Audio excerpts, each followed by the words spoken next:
You know how we do when we have funky music in our ear. We get to writing, ain't no fighting, we just in there trying to win. Ooh yeah, la-di-da, we grinding hard. Ooh yeah, we not gonna stop. Yeah, yeah, yeah, yeah, yeah, yeah, yeah, yeah. Too late to turn back now. I got work to do. On a mission, by my business, I'm pushing through. Hello, sports fans, and welcome to Between Classes Sports. I'm your host, Nicholas Austin Holiday, here with Antoine Jackson. And we have a lot of exciting material to cover this week around. We've had a lot of big things happen between college basketball, the NFL Combine, Definitely. A little bit of NBA action. Getting ready for March Madness. So there's a lot of things going on right now that good reason to be excited right now this time of the year. Nick, how do you feel about college basketball so far? Well, just like last week with college basketball, I feel like Kentucky is clearly the best team in the nation. Kentucky can't seem to be stopped right now. They've had some close games, but for the most part, they're blowing teams out. Willie Kallenstein, the Harrison twins, those guys are making some noise. Calipari doing what he does best. Kentucky looking pretty physical. They've had some games early in the year where it was close, but now it looks like that Kentucky train is rolling. They're pretty much beating teams pretty badly. Another team I think to watch out for is maybe Duke. They lost one of their players this year in Suleiman. He's no longer with the Duke Blue Devils right now. However, they don't seem to have missed a beat. They're doing pretty good. They came back and defeated North Carolina in a thriller, another overtime win, another great game. I don't understand how that game just continues to every year is a classic. They hype it up. And then even the hype is not enough because that game was a great game.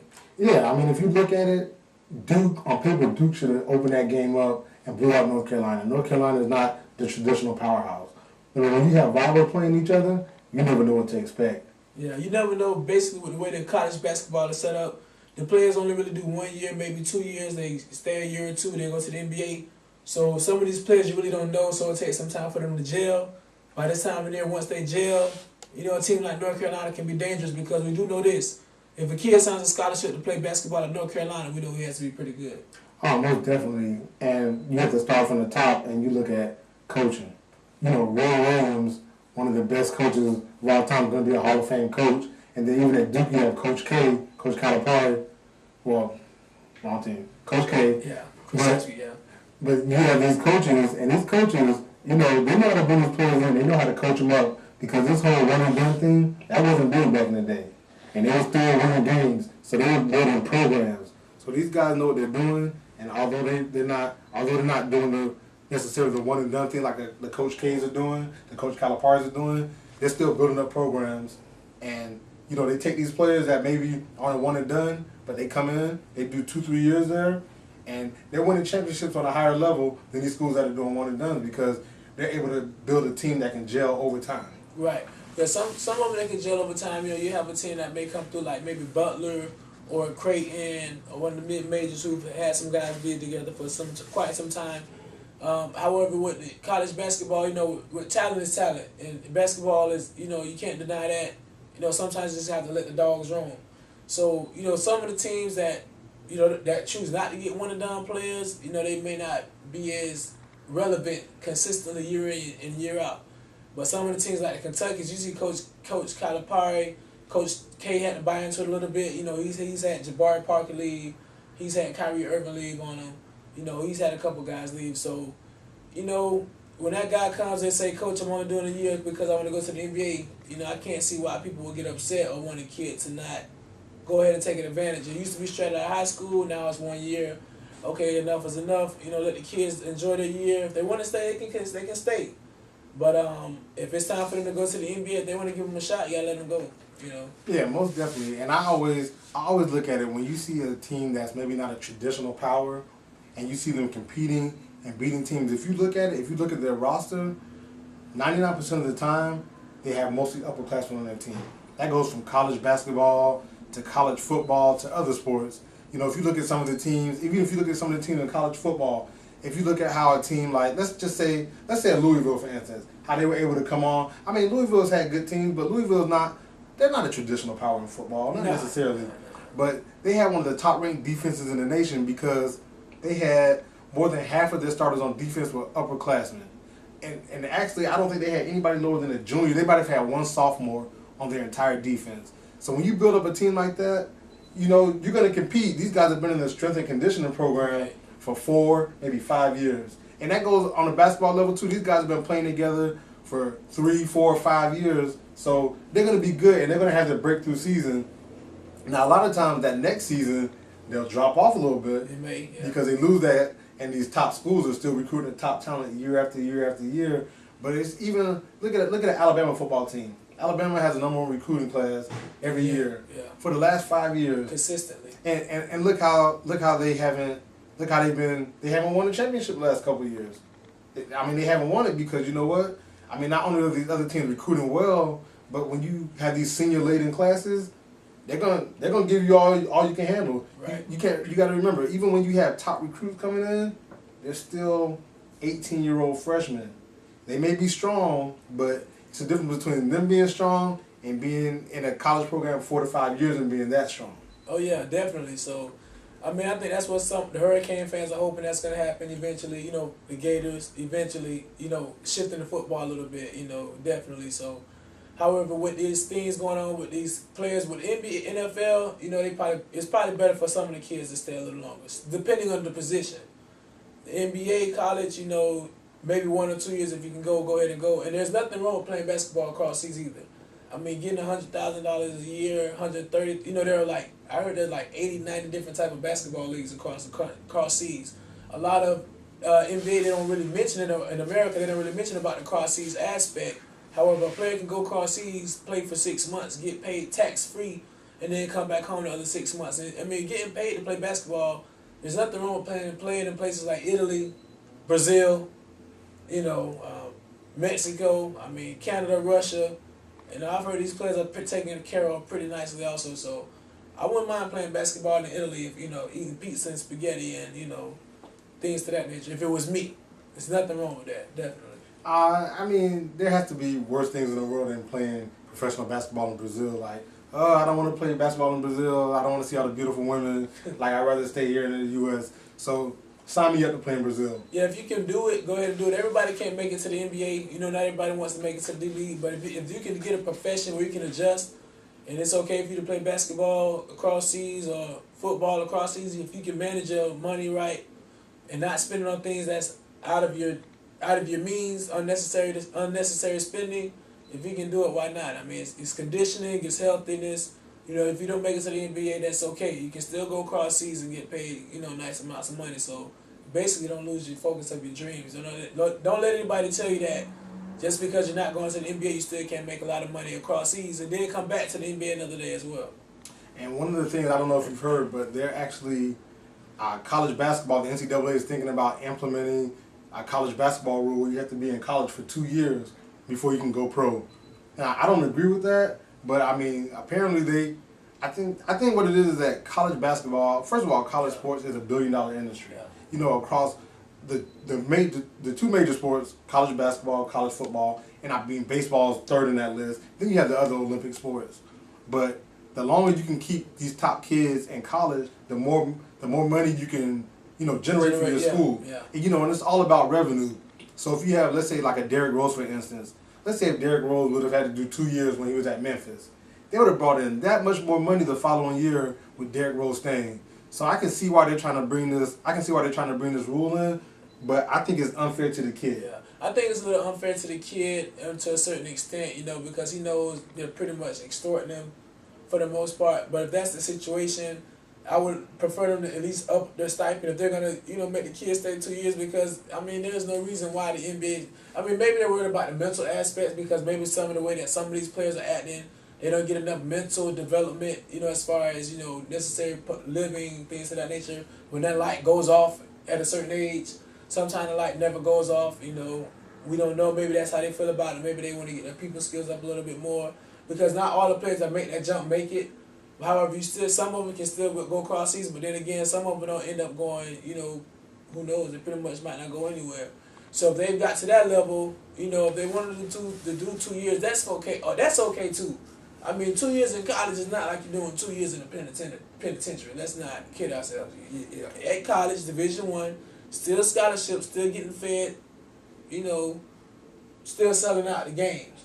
So it's only basketball. If you got to do another year in college and play basketball, there's nothing wrong with that also. But I think the NCAA needs to, if they're going to do that, you know, we all know, okay, let's call a spade a spade.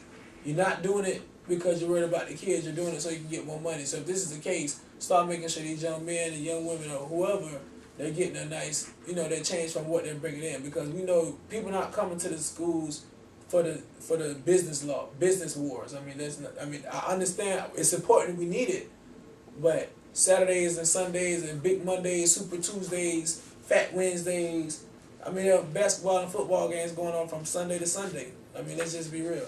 No, I mean, I definitely agree with you. These guys should be able to. There's no reason you shouldn't be able to sign an autograph and make your money off of it. If your autograph is profitable as a college athlete, and you give me a piece of paper and I sign my name and you want to pay me for it, how is that wrong? That doesn't make sense to me. That makes no sense. And then there's always a big melee. Oh, you can't sign it. That's the rules. But the rules are wrong. So you telling me I can sign an autograph with my name? I can write my name on the paper, and somebody else can get paid off of Nike or whoever can get paid off of my jersey number, but I can't get paid off my name, but you can get paid off of me. That makes no sense. I have no understanding for that, and refuse to have any understanding for that. You can get paid off of me, but I can't get paid off of myself. What sense? What country are we living in? I mean, let's just be. Are we gonna be honest about it, or are we gonna, sugarcoat this? I made me say it on camera, but can't sugarcoat all that poop. You know what I mean? No, I fully agree with you. You hit it right on the head. Like it's nonsense. The rules are set up in place for the schools to make all this money off these kids. Crazy, for these companies to make it. Nike sponsors, Reebok sponsors, Adidas sponsors. Adidas is in the game now. Under Armour. Under Armour is in the game. These guys can make untold amount of money off they these kids. They don't want to tell you how much it is. Exactly. They won't tell you. But these kids, you can't get $1. You get $1, you lose your eligibility status. Yeah. I can't play 3 games. Stocks going down. Exactly. It's ridiculous. Like even what happened with Gurley in Georgia with the whole thing with the autograph signing. You know what, Gurley? Sign your autograph, make your money. I don't know who's recording it. I was a little childish, a little setup. But you know what? If you have to sign your money if you have to sign your name to make some money, so you can, take care of yourself while you're in college, since you can't have a job while you're playing sports at that level, you're not allowed to have a job. So and then it might be a smart situation, because if he's a top player, then Gurley got injured. He injured his ACL. Exactly. So if I'm signing autographs, why I can't get some of that money and maybe save it up just in case if I do get injured? Why I can't protect myself just in case? And what's the problem with that? Because when he came back, he did tear his ACL. And good thing the technology has gotten better now these days. But but other than that, what everybody would have said, oh, he can't play anymore. I feel bad for him. He was a great back, but what about his bills though? Most definitely, and I mean it's only gonna be an issue that gets more and more attention over the years. I mean, it's hitting an all-time high right now. We'll see how things play out. But right now, we're gonna take a quick break, and we'll be right back with some more sports action for you. Thank you. Hello, my name is Antoine Jackson. I'm here with Nicholas Austin Holiday. Here with Between the Classes magazine, and here we're gonna talk about the top 25 of the NCAA. First of all, like we said before, Kentucky's the top team, but also the number 1 seeds coming up for March Madness. You have to watch out for Duke, Kentucky, Gonzaga, and Virginia. The ACC has 2 teams in Duke and Virginia looking to make some noise. A lot of people think that Virginia is a fluke team, but that's not the case. They've been strong since last year, so they're looking to make some noise. Gonzaga is a sleeper team out of the West Coast. Not many people get to see them, but they're consistently in the tournament. They've been in the tournament for the past 15 years. Anybody else out there you think you need to watch out for in the tournament? I mean, I think there's a lot of teams right now. I actually think Notre Dame is a really, really strong team, and I think they have a chance to make a splash. I mean, we'll see how things shake out. March Madness is right around the corner, so we'll definitely see how things shake out. But there's a lot of strong teams that are kind of in that mid 15th range up to 25 that can really, really make a splash. Louisville, they've been all over the place. Louisville's all over the place. Louisville being a top-ranked team, winning games and losing. What was it, James? They had to kick off the team. Yeah, that was weird. They suspended him from the team. They brought him back for the Miami game, and they dismissed him after that. I don't know what that was all about. I don't know if they were doing some type of investigation and they found out more information and they had to dismiss him, or if they were just hoping, or they knew the information and they were just hoping that it didn't play out the way they thought it would. It could have played many types of ways, definitely with that. Rick Pitino is definitely going through it right now. His team was one of the stronger teams coming into the season. Right now, they're kind of faltering a little bit. They won a 1-point game last night. They barely beat, I want to say it was Syracuse or maybe not Syracuse. Yeah, it's been tough. They won a close one last night. They pulled it out. Maybe it was Georgia Tech. It was Georgia Tech they barely beat last night. So, they're trying to get it together. But you have to watch out for Villanova. They're looking pretty strong. Watch out for Xavier, Arizona State, Arkansas. SMU has Larry Brown over there. And like you said, Notre Dame and Texas and West Virginia. West Virginia's been up and down. Watch out for them. Team to stay away from is Kansas right now. I don't know what's going on with Bill's self over there. What do you think is going on with Kansas? I don't know what's going on with Kansas. Kansas is a traditional powerhouse team. They bring these guys in, they churn them out. They're an NFL factory. But sometimes your team just hits a roadblock. Sometimes every team is just not going to be as mentally tough as the team before. So sometimes you run into a team where you have these young guys that are highly recruited and they're entitled. I was laughing to myself because the coach was saying that, when the fans storm the court after the game, people getting bumped and pushed around, he doesn't like it. I said to myself, he's just mad they lost. That's all. I mean, it might have been a little dangerous, but they've been rushing the fans, storming the court for years. So don't get mad at the fans. The team has lost 3 out of 4 games, have been losing some key games, not looking good coming in the tournament time. The Big 12 tournament's coming on. Kansas has to, they better find themselves, and they better find themselves quick. Because right now they're not looking like a usual Kansas team. Storming the court always hurts when you're the loser. When you're the winner, you don't have anything to say about storming the court, knocking down goalposts, cutting down nets. No love. It's the greatest thing ever. But when you lose, it's a slap in the face to have to watch that happen. Everything is a wet slap in the face. Everything's personal. Exactly. Everything personal. But I'm definitely interested to see how things are going to shake up when March Madness comes. We're going to do our brackets. Right. When March Madness comes around, we're going to see what we can do. Maybe I'll join a little money league. See if I can make a couple dollars on the side. Hopefully, we need that. This tournament should be interesting this year. A lot of strong teams. Some of those mid-majors, the Wichita States, Northern Iowas. It's March Madness coming around. A lot of people can't wait for this. A lot of times, people take off this time of year just to enjoy the week or two of strictly basketball. Enjoy their life a little bit. You gotta love it.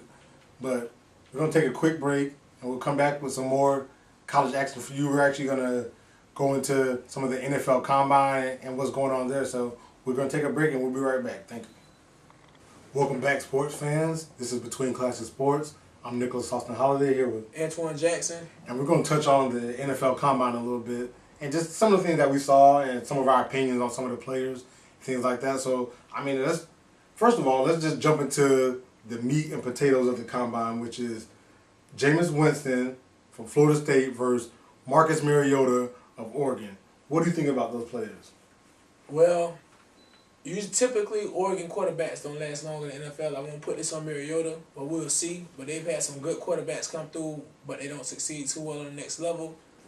Jameis Winston, from what I heard, I didn't see the NFL Combine, but I heard he shredded the Combine. I heard Jameis was phenomenal to the point now they're mentioning his 40 time. Could you speak on this, please? Okay, so Marcus Mariota runs a 4.52 in the 40. All right, we all knew Marcus Mariota was fast. Surprise, surprise. Okay. Jameis Winston runs a 4.97 at the 40 in the 40. So okay, we all knew Jameis Winston was slow. Right. So I don't understand why this is a big deal.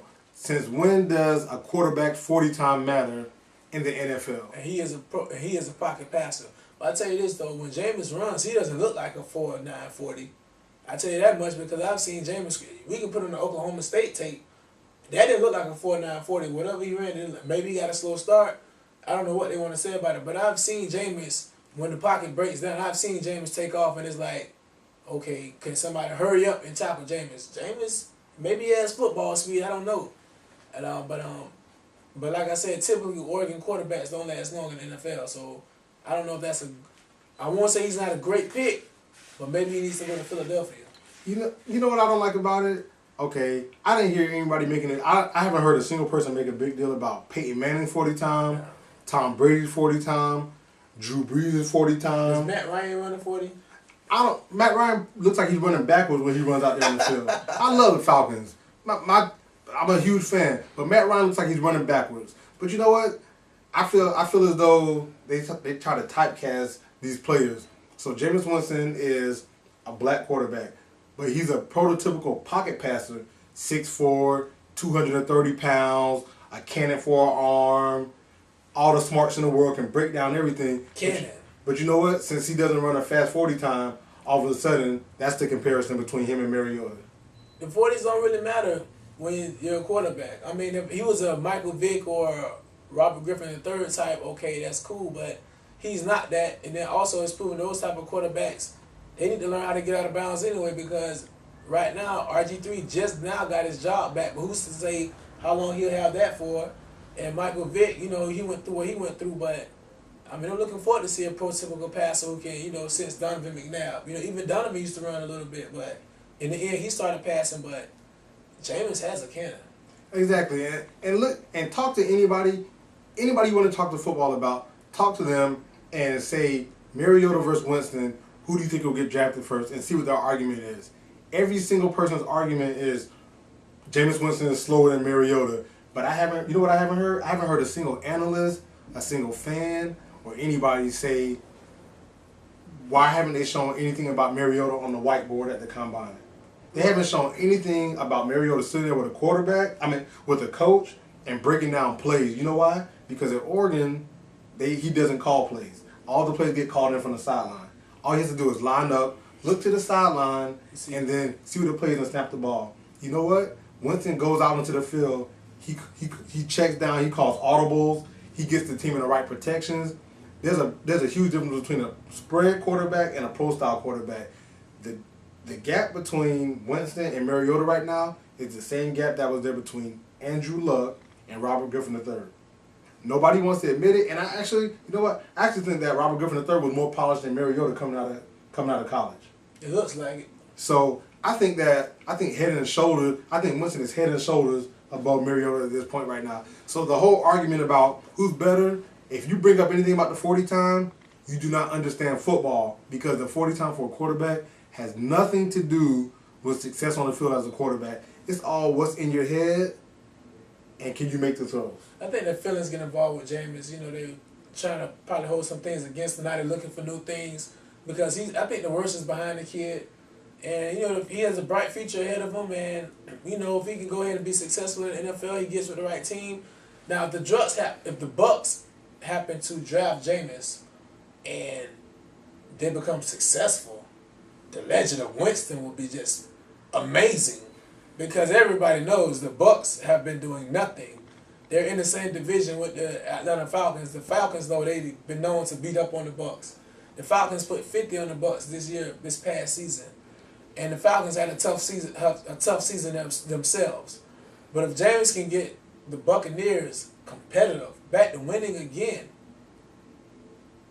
his legacy will be, forevermore. Definitely. If the Bucks take him. I don't know if they're going to take him, but I definitely want to take Mariota. Any GM that drafts Mariota over Winston when they're both on the board will be fired in the next 3 years. So I don't know how much they value their jobs, because the Bucks front office is all over the place. Right. There was actually a previous GM from the Bucks that said he would take Mariota over Winston. He doesn't care about his job. But he also didn't say that he was one of the worst GMs the Bucks has ever had, and he doesn't even have a job right now. So I don't even know why we're listening to him. If the Buccaneer organization is concerned about any type of ticket sales and any type of ever having any fans or winning, they better get this Winston kid, because a lot of their Buccaneer fans are also Florida State fans. Florida State and the Buccaneers over the past years, the Bucks have drafted a few players from Florida State in recent years, from Derrick Brooks to Ward Dunn to Dexter Jackson. There have been a few players come from Florida State that get drafted by the Buccaneers. So, the kind of Brad Johnson, Super Bowl winning. How could you not Brad go get the Johnson. best quarterback in Florida State history, maybe compared with Charlie Ward, because Charlie was a great too.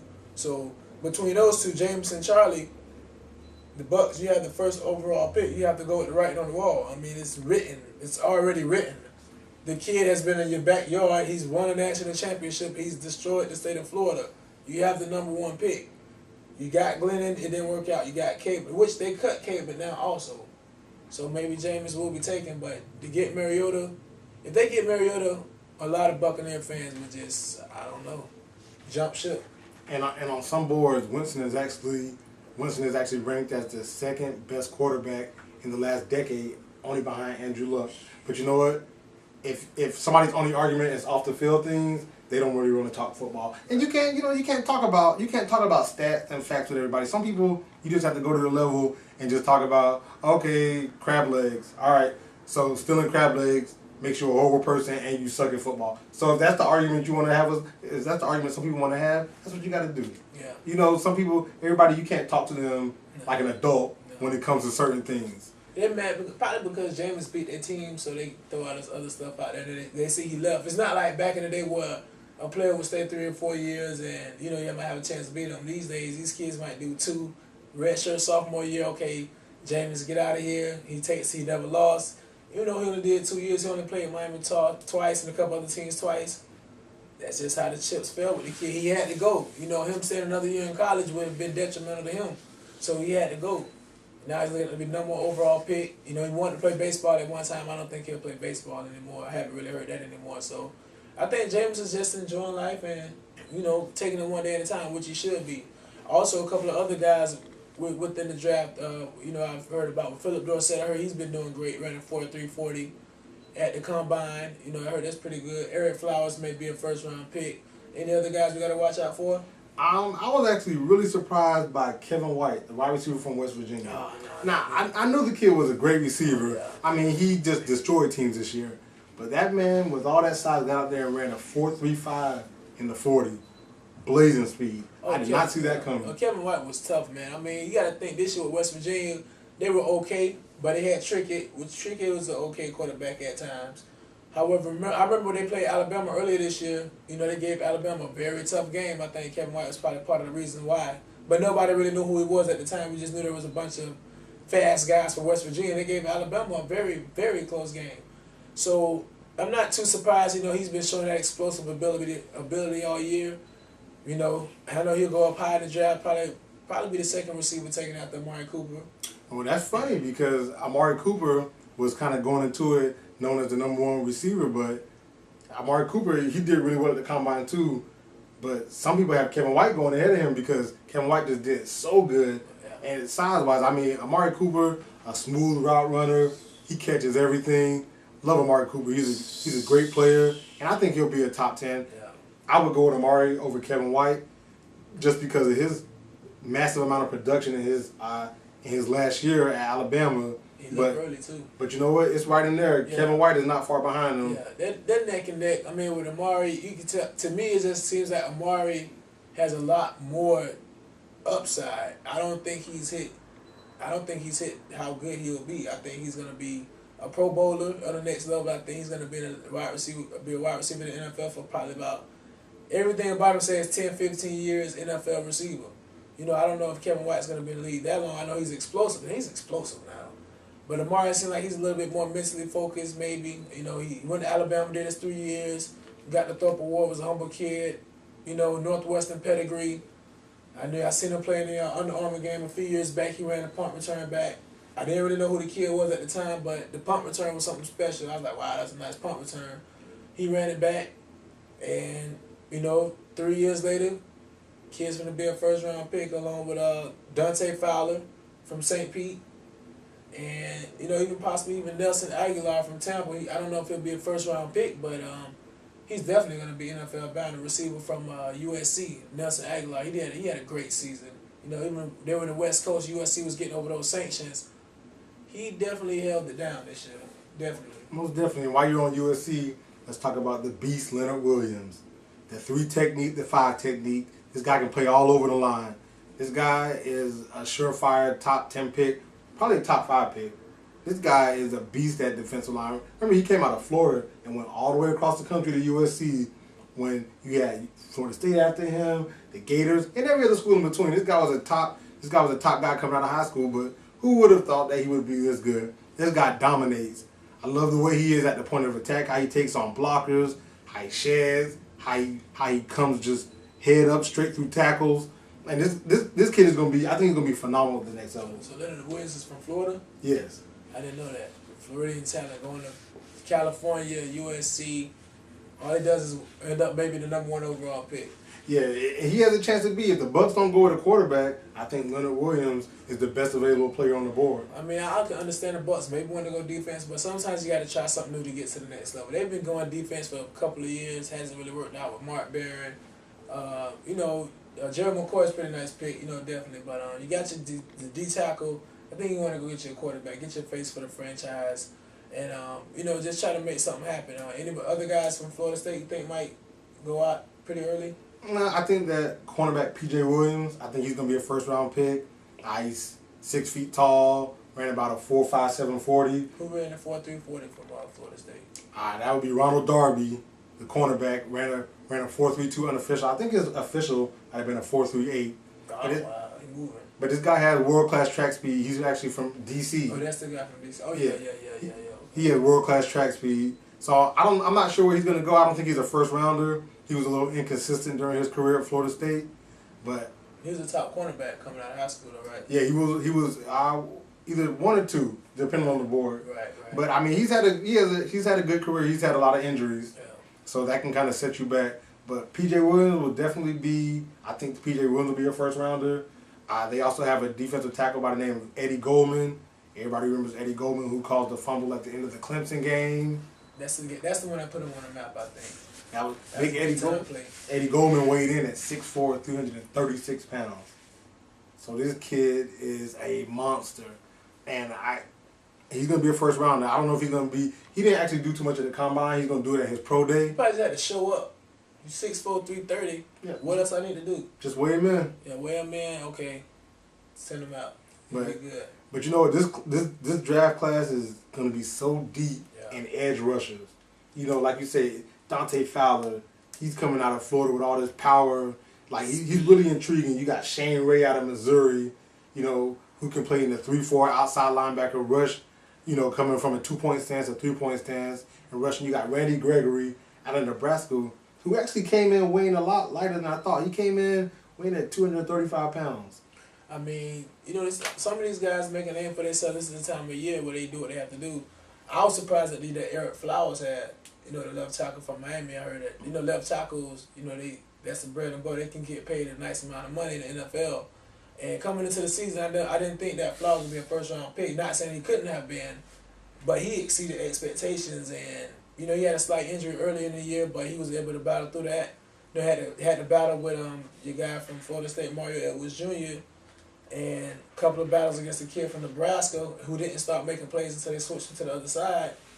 So this kid Flowers shot up the draft boards and possibly be able to give Miami a first-round draft pick they haven't had probably since Kenny Phillips. So we'll have to see what's going on with that. And I think Duke Johnson will make somebody happy. He ran a 4.5 40. Some people were concerned they wanted to maybe be I guess people were expecting maybe a 4.3, 4.4 range. A lot of pressure on the kid, but just enjoy the process. And if you don't think the kid's running, you put those cleats on. Sometimes football speed is faster than 40 speed, whether people can believe it or not. It's hard to believe, but running by yourself, and then when you got a bunch of people chasing you, ready to knock your head off, sometimes a person might run a little faster than that. I don't know. That's how it goes, but that's football for you. I'll tell you right now, people knock a 4.5 40, but I bet you can't catch them. Nah, 4.5. You think you can go lace up out there and run a 4.5 40? Good luck to you. We're probably running a 5.4 40. A lot of people think they're a lot faster than they really are. But legit 4.5 speed is blazing. Fast to the kitchen and the refrigerator, that's what they fast at. Exactly. Come on, man. But right now we're going to take a quick break and we'll be right back with some more action for you. Hello, sports fans. We're back. We're going to get back into a little bit of the combine action that we were just talking about. So a player that I wanted to bring up that was a huge surprise was Vic Beasley, the outside linebacker out of Clemson. Now, Vic Beasley, I thought he was a good player, a good edge rusher, but I thought he was a little too small.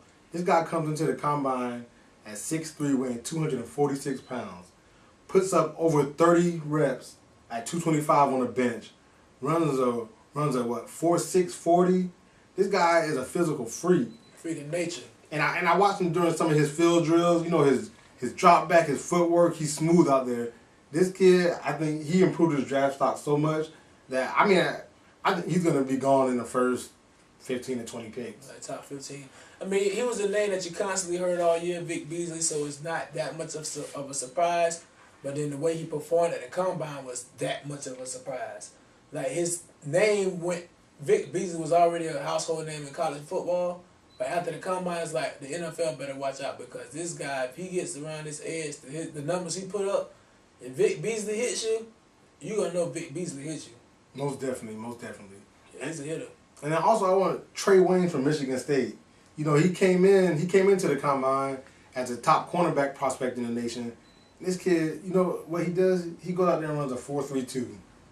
Ah, get out of here. Wow. That's what he does. He solidifies himself as a top cornerback in the draft by running a 4.32.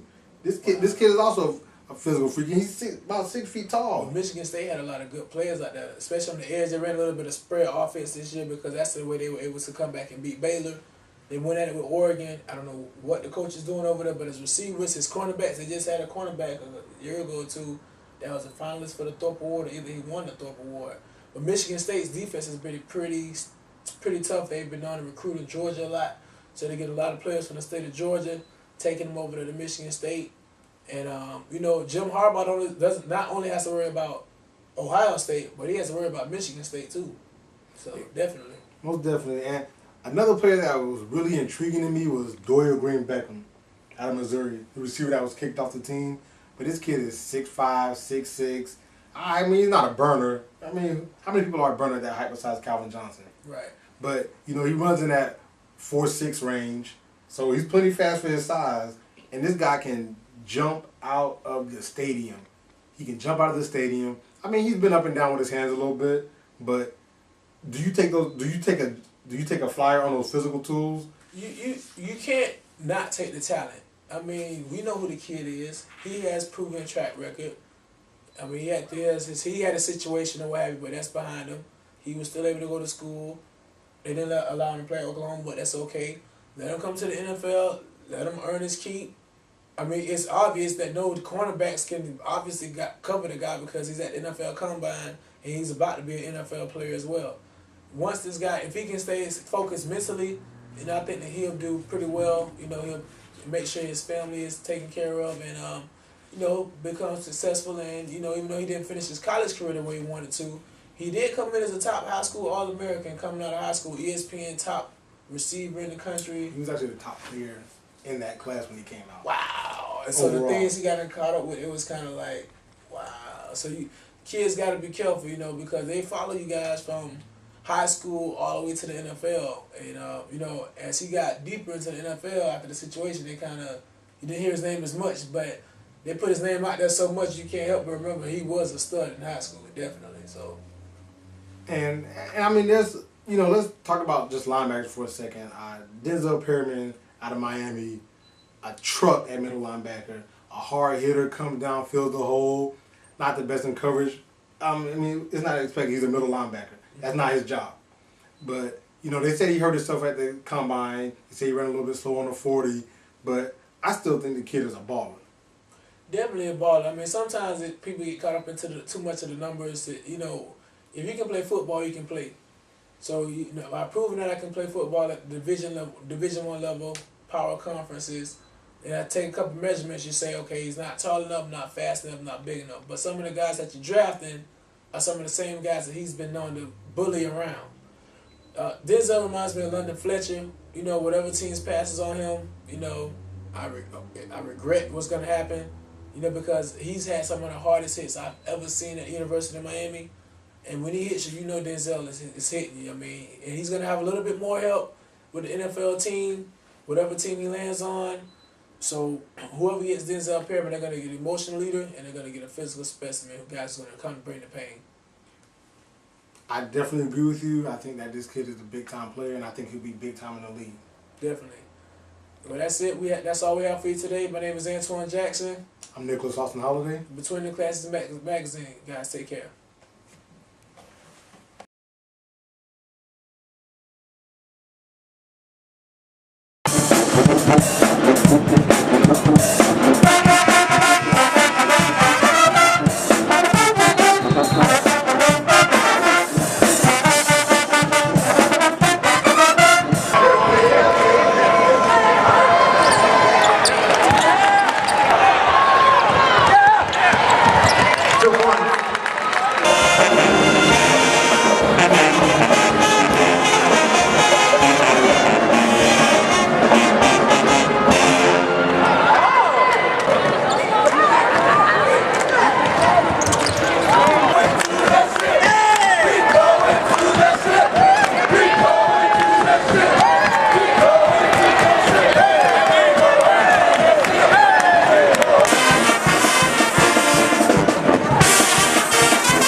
chance to play tomorrow. So we'll see you tomorrow in the CIAA championship. Coach Will Helmy, congratulations. Rams versus Blue Bears tomorrow. Sounds good, doesn't it? Thank you. Scotty B, back to you.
So you won your championship. I see it's very emotional. What type of hard work did you all put in to get to this point? It was a long journey, man. I'm saying up and down. I'm saying, you know, the girls, you know what I'm saying, going at each other, you know what I'm saying, we trying to refocus them, and, you know, it was just one of those kind of seasons, like, they had bad taste in their mouth all year from last year, 51 to 50 lost to Shaw, and they was committed, man. They was committed to everything we wanted to do to be successful. So I see your fans travel. We came here from Florida. I see your fans travel from Virginia. You got a lot of support. So I'm quite sure a lot of people are proud of what you did today, what you accomplished. Oh, man, let me tell you something. Great supporting fans, man. Great supporting fans. They've been with us all year long. I'm saying, you know, when we were down, you know, they just kept telling us, you know, just keep chipping away, coach. Y'all gonna get them now.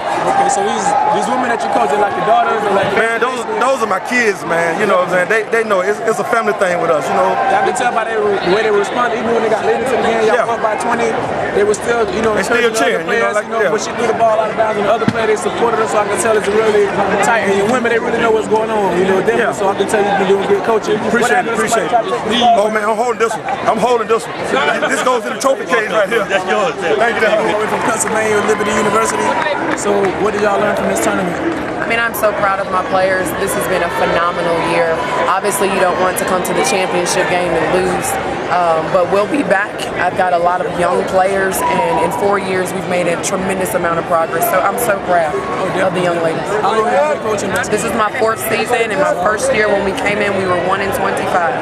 So I did. I played at Pennsylvania State University. So you was in basketball, tradition, everything they taught you? That's right. That's right. Yes, sir. It's going to help you not only in basketball.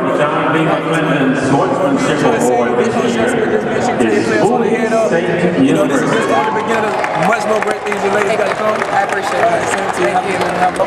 Miss Dashae Jones, her and the team won with Virginia State University. She had a good game and things to that nature. Dashae, how long have you been playing basketball? Second, third grade, I can remember. Since you've been in second, third grade, so how many boys have you beat in basketball? So many, I can't even count. That many? People still want to play me. They still mad at you to this day? Yeah. So I see you hit some nice shots over there. Who taught you how to shoot like that? My brother, my older brother. Can you beat your brother now? Yeah, but he's complaining that it's his shoulder. I can beat him. That's good. So what year you were? Junior, sophomore, senior? I'm a senior. So you enjoying yourself? Yeah. So you party tonight or what's going on? Yeah, I'm going. So who do you think is the next player that learn from you? From the younger ladies that you might carry the tradition on as far as making the basketball? Joy Hickman, he's a sophomore. He's going to take it next. Miles and practice. It's about practice on teams. Yeah. I think we fight every day. And then y'all make them back. Yeah. Yeah.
Between the Passes magazine. We're here with the coach for the Winston-Salem. You know, they just lost a tough one, but coach, what was the joy with you working with this great group of guys right here? Well, we have 5 seniors that really committed themselves to being good this year, and it culminated in getting all the way to the championship game. So I'm very happy with, you know, you want the end result to be a W, but to get this far and to finish in first place in the Southern Division, you got to be pretty proud of that. Any guys that you think maybe will go into coaching maybe later on in their careers? You know? That's an interesting question. Joaquin Bazemore has talked about going into coaching, and so has Marquez Jones. Yeah, because coaching, you know, you can teach so much more. Basketball can teach you a lot about life also. Right. And as far as you know, getting back, I know you guys got a long drive. Did y'all fly? Did y'all drive here or from North Carolina? Oh, you're from Carolina. I'm from Florida. Okay. So I'm from Florida, so I was going to we're an hour away. Winston said, okay, I'm sorry about that. We're an hour away. Either way, so, you guys are doing a great job. All right, thank you, man. We don't Appreciate it. Because the thing is, in Florida, we didn't know about this particular tournament. Oh, okay. So maybe y'all come to Florida and get some kids from Florida playing, but we didn't know about this. So we just spreading the word like this is something we come to Charlotte thank be you. a part of this movement. All right, thank you, sir.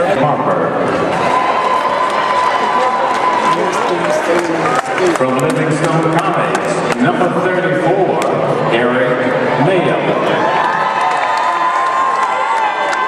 And from Winston-Salem.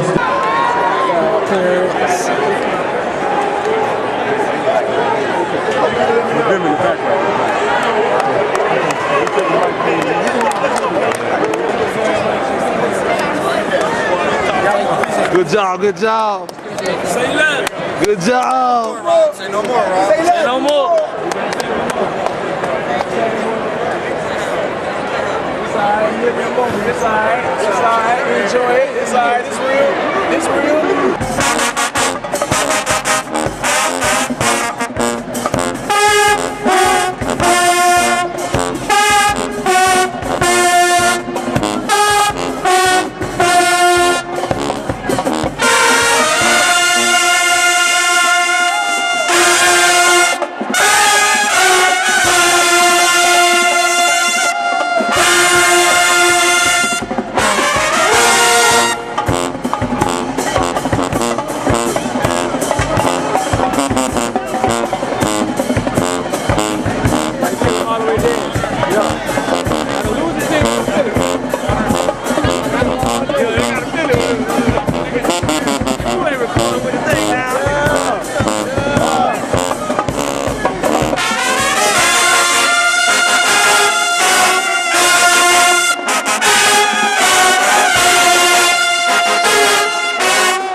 Here we got from Maryland, Maryland's own Todd Newman.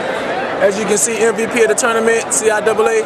Todd, how long have you been putting in this type of work for basketball? How long have you been putting in work like this? Forever. I mean, first of all, I just want to say RIP to my father, because this is where it all started at with him.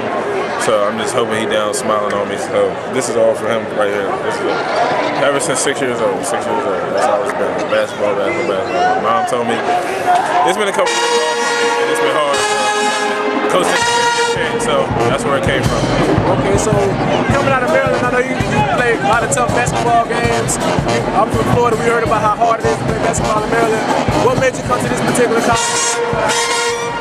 What made me come to this college? The love that he showed as soon as I walked through on that campus, the love he just showed me. And I told my mom, like, that's the dude right there that I needed to meet a long time ago. He gave me a chance when a lot of other students didn't give me a chance. A lot of other students. I owe that dude everything and more. So how does it feel to be back-to-back champions? Hey, this is my first one. I wasn't here last year with them, but I told Coach, I promised him that we're gonna get you another ring, get you another trophy. Now, we want this trophy, but we want this national championship. That's what we want for the school. So you help basically build on to the legacy, because you weren't here last year, You come here to MVP, so you a man of your words, basically. Yes, pretty much. I mean, that's all it is. I mean, I've never been a man to take back my word, so, I mean, the chance they gave me with these guys right here, ooh, it's too much to explain right now. I'm speechless right now. Well, I tell you what, enjoy it. I promise you, I'm a father myself, and your dad is definitely proud of you, Ron proud of you, your whole family, your collegiate family proud of you, your Maryland proud of you, everybody proud of you. Okay, Florida, this is Mr. James Stinson, Coach Stinson, here from Charlotte, North Carolina.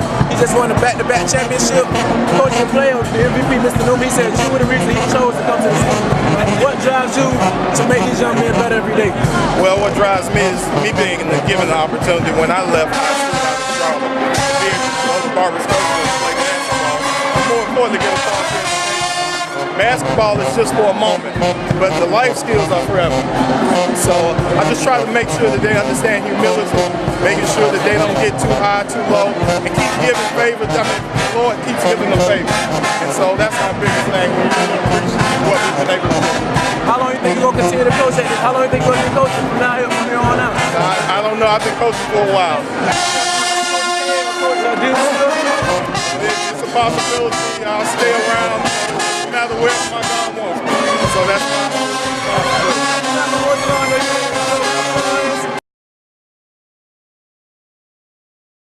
See, this here, see, since we grown folks in here, see, this here, this grace, this just God just dropping something on me, man, and I ain't see this coming at all. This just grace. This is favor. I mean, you know, how you playing? Who does that? Who can sit down and go, I'm gonna get the top game show on TV. I'm gonna get one of the top talk shows on TV. I'm gonna get top radio show on radio. I'm gonna be in all three genres. I'm gonna put out #1 books, and I'm gonna flip a self-help book into a movie. Who does that? Who know how to do that? And let me tell you something. If I knew how to do it, I'd have done it when I was 33, living in that damn car. I'd have thought of this back then. I wish I could have thought of it. I didn't think of it. I just faked it. I just kept on believing. You know, that's what you got to say to young people, man. Because sometimes, man, there ain't no explanation for you making it. You just got to have faith, man. You just got to believe, man. It's so important, man. And it's hard for me to discuss success without talking about a person's faith. You're trying to be successful without your faith. I got some more news for you. You ain't gonna make it. Sorry. Let me know how to work out for you. Call me. Write your book. I made it without faith. Print that book. Print it. See how many copies you sell. I can tear that book down. So right at the title, you can't make it without faith. You go ahead. See, young people need to hear that from a dude that's been a street dude that didn't grow up, that ain't got no education. You know what I'm saying? But me not having that education, that threw my life down the hill, man. I was just fortunate enough. I had a skill set. I got jokes. So I ain't got to have no education. I got these jokes. I can go out here. I make a lot of money one night. I can sell 15,000 seats, $75 a piece. You do the math. You know how we do it, we have funky music in our ear. We get to writing, ain't no fighting, we just in there trying to win. Ooh yeah, la-di-da, we grinding hard. Ooh yeah, we not gonna stop. Yeah, yeah, yeah, yeah, yeah, yeah, yeah, yeah. Too late to turn back now. We got work to do. On a mission, by my business, I'm pushing through, no slacking. Make it happen, we grinding hard, we grinding hard.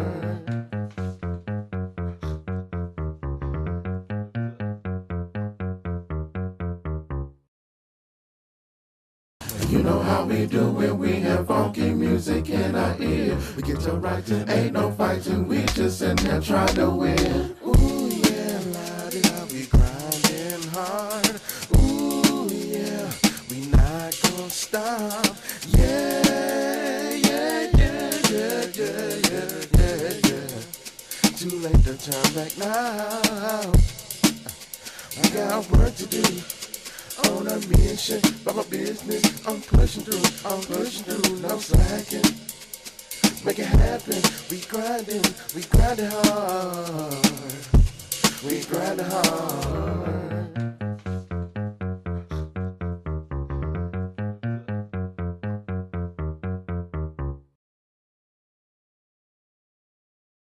You know how we do when we have funky music in our ear. We get to writing, ain't no fighting, we just in there trying to win. Ooh yeah, la-di-da, we grinding hard. Ooh yeah, we not gonna stop. Yeah.